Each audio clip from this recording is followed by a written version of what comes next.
Aside, what do you like about the way the team has been playing lately? Yeah, I mean, it was great. I mean, whatever happened last night, now it's time for us to start a new one. But, I mean, we were playing really well. I mean, it didn't go our way, but, I mean, I think we're playing really well, and we're all together as a team, and I think Clubhouse is great. So, I mean, we're all staying together with this. What's the biggest thing you think changed over the course of that 11-game run? I don't think anything changed. I think we were just got caught off guard maybe a little bit. I think we sometimes maybe get caught up in some of the ranking stuff and all that stuff, but I think we need to leave that aside and just go play what we've been doing the last 11 days, our game. Yeah, but in terms of the 11 wins, what did you like about what you saw from the club? Yeah, I think we were all just together. I think it was good for us to come together as a team, and pitching went well. If the pitching didn't go good, the hitters were picking us up, and if the hitters weren't doing so well, the pitchers were doing great too. When we just talked to Chip, he said one of the biggest importances of the Friday night guy is the innings and just being able to go deep into the game so that it sets the week on the right tone.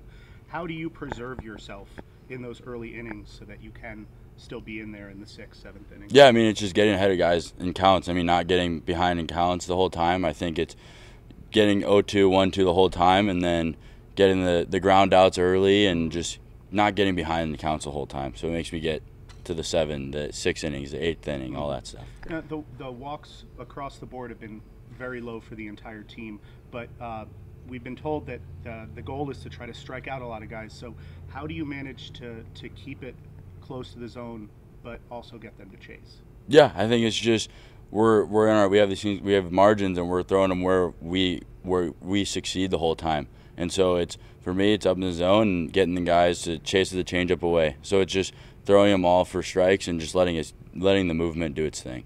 When you're the Friday night starter, there's a lot of responsibility that comes with that. Do you think about any of that when you're out there or heading into the start? No, not at all. I mean, it's just another start for me. I just think about it like that. It's like another start in the fall. So I just go out there and throw all my best stuff and get guys out when I can.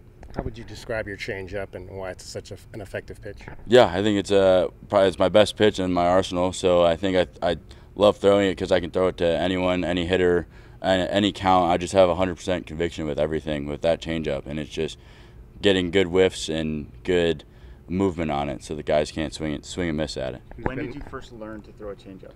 I learned when I was early, 13, 14 when we started throwing it. So then I just started getting it better and messing with grips and sticking with what I've got. Did somebody express to you like this can be a really valuable pitch for you if you can master this? I knew it was gonna be good for college. So I mean, everyone told me that you should master one of these down, and it's gonna be a really good pitch for college hitters because they can't hit it. No, they ask about if college hitters can hit changeups, and so I think it's just my best pitch. Yeah.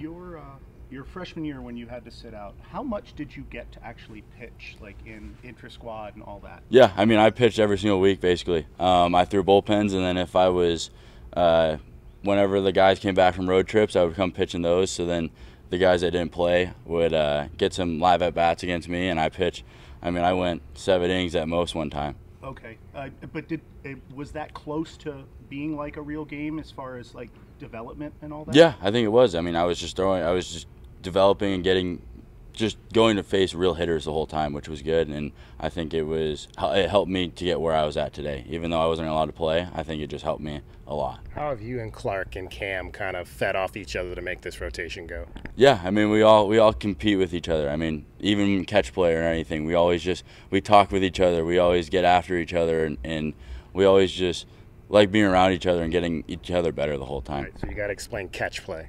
Yeah, I mean, our catch play is when we're out in practice and we're just playing catch out to 90 feet or something like that, and we're just trying to hit the glove every single time where we're throwing and what we're doing the whole time. You've had to, as Brian mentioned, you've gone 5+ innings pretty much every outing, but sometimes you've had to kind of work out of some jams and to really get through some difficult situations to get to that 5th, 6th, or 7th inning. What have you kind of learned about pitching on this level that's enabled you to do that? Yeah, I think there's times where in college guys get themselves out. I think once you get maybe 2-1 or 3-1, I mean, maybe you put the ball in the zone, someone's gonna pop up and swing at it. and then get themselves out. So it's just being able to compete in the zone the entire time and getting the guys out when you don't have your best stuff and you're just battling the entire time. When the coaches voted you guys 9th in the preseason, what do you think is the biggest thing they didn't know about this team? Yeah, that we're a different group of guys. We're all over the place. We got a bunch of junior college guys and a bunch of older guys, and it's just a new face to this program, which is kind of weird and unexpected. But they didn't think that the pitching was going to go well and the hitters are going to do what they've been doing the whole time. So I think it was just there was a bunch of unknowns of what kind of team we were and all the culture that we have built already. We're going to talk to Brendan Summerhill here in a minute. He's hit well against lefties. He's hit well against righties. He's hit well at the top of the lineup, the middle of the lineup. From your experiences facing him, what makes him a tough guy to get out? Yeah, I mean, he's changed his approach a lot, and he's able to let the balls go and swing at the pitches that he likes to swing at. I mean, he's a great hitter. I mean, he's quick. I mean, he just puts the ball in play, and then he makes them make the plays. And maybe there's an error or two or something like that, but he puts the ball in play, and that's what helps him.